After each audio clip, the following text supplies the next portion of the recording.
they've shrouded their case behind the veil of ambiguous terms and vague concepts. I'm going to spend my speech peeling back this veil. I'm going to show you that they don't really know what exactly they're talking about. First question, who exactly will be carrying out this invasion? Second question, what exactly will they do? First question, who exactly will be carrying out the invasion? I'm going to point out from the get-go that their entire case rests on the assumption that someone or another will be carrying out this mysterious invasion they talk about. So, okay, maybe it's a very simple question for you. Who will it be exactly? They said Western militaries. Okay, we presume Western militaries means likely the US. But wait, the US is first, struggling to reduce its deficit. Second, suffering from war fatigue. And third, the Democrats are in power and they're not really willing to engage in military conflict. So it's unlikely to be the US. Who else then? They said maybe it'll be the UN. And they claim that maybe simply rubbish the UN will be useless. Not true. Ravens told you that the political reality of the UN is it will never engage in sir. Thank you, sir. Why not? Because Russia sits on the Security Council. By their logic, Russia will be one of the first countries to be invaded or for some form of military action if they can against them. So it's highly unlikely Russia will allow this sort of policy to pass. So it's not going to be the UN either then. Who else is it going to be? Maybe it will be the European Union. No, the European Union is reeling from the sovereign debt crisis. Maybe it will be ASEAN.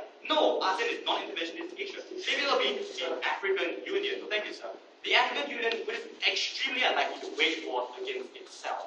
So on all these counts, there doesn't seem to be any viable policy on the side opposition's case. So thank you, sir.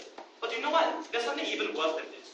Their case, the language of their case reveals that something particularly insidious for their principle. They said it will be Western militaries defending Western concepts of human rights. No, thank you, sir. That is terrible because that precipitates the exact clash of civilizations my speaker told you about and hasn't been rebutted by that side. The moment the language becomes it is a Western duty to achieve Western concepts of Western rights, that is exactly what allows dictators to whirl around to paint themselves as bulwarks against the imperialistic West. And that's what really caused all this harm. That's what allowed dictators, thank you, sir, to strengthen their grip on power when they believe that they are, when they allow the people, thank you, sir, to believe that they are the only ones who will defend their personal values, not the Western values, but the values their nation has. So it's on all these fronts that their side A cannot actually create a policy that will materialize in the real world, thank you, sir, and B creates a policy in which the language of Western militaries creates a clash of civilizations. Who exactly will be doing the invasion? Either nobody or the most terrible actor of all. Second question then, thank you, sir. What exactly will they do? And we think that the opening house has been locked into a sort of deadlock here, because opening government said it's okay for us to sacrifice a few people today for the many tomorrow. Opening opposition said no, because collateral damage is always bad. Closing government tried to break this deadlock by saying, at least you're dying for a greater cause. And our response in closing is, no, you're not dying for a greater cause. Because the greater cause they're talking about will never materialize. I'll take you in a moment, sir. It won't materialize because they take away the impetus for governments to reform. When you strengthen the rhetoric dictators use to stay in power. Before I move on to a more careful analysis of how dictators draw support, yes, sir. Tell me that you are wrong when you protected the curse during the first Gulf War, and tell me that you are right in withdrawing from Somalia. Sir, we think that the lesson of history is really simple. In any situation where we have invaded and we have allowed Western nations to choose what to do with their invading forces, we have allowed them to install puppet governments, we have allowed them to impede the process of reconstruction. As openly talked about, we have enhanced civil strife in these nations. So even if it meant that few people died on that day, it only meant that many more died in the long run. So okay, how do we strengthen dictators? How do they strengthen dictators in that side? We think the analysis is really simple here. Where do dictators draw their support from? They tend to rely on certain core groups of society who they appeal to for support. For example, the military, or in some cases the wealthy elite, or the religious majority. So it's always found that militaries draw their strength from particular interest groups in society. These interest groups are only going to support dictators more under the threat of a foreign invasion. Because dictators say, look what they're doing, thank you, sir. They're invading our country, it's attacking our values, and this strengthens the rhetoric which dictators use to draw support from these core interest groups. That's what prevents the sort of military defection they talked about has happened in Egypt, for example. Because it means that these interest groups now look for a dictator that has also strength and power. Then they gain the impetus of reform, which is the basis of all of the benefits they claim. Thank you, sir. But there's a far more insidious harm of the case. My speaker gave you an entire substantive about the abuse that happens.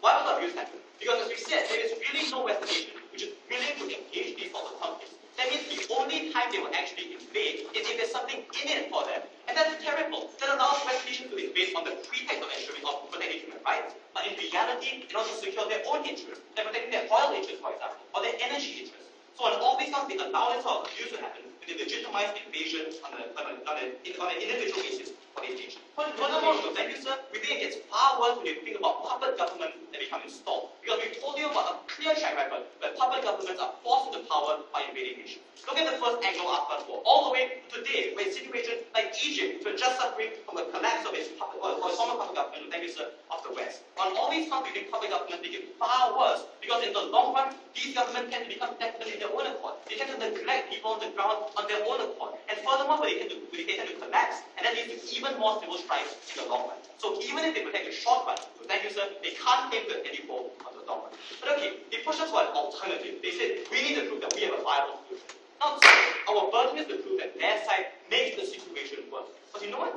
Even if they ask us for an alternative, they've actually given us the alternative in their very own example of Burma. Because Burma is precisely the nation which is now engaging in democratic reform as a consequence of years and years of diplomatic pressure, no military action, only diplomatic pressure. Their very own example of Burma is our example of victory. And that's why their imperfect solution is in fact an invalid solution after all. The final point I want to deal with is the concept of international law. And I want to ask a very simple question. What was international law meant for? International law was meant to prevent strong nations with strong militaries from dominating everyone else. It was meant to create a platform where all nations can interact on an even playing field with one another. They enshrine the concept of military intervention in international law. And that reverses the stage to the Hobbesian world where the strongest nation is the victor. That is something which is abhorrent and which my team cannot admit. So therefore we think that the international law is not effective, just as strong.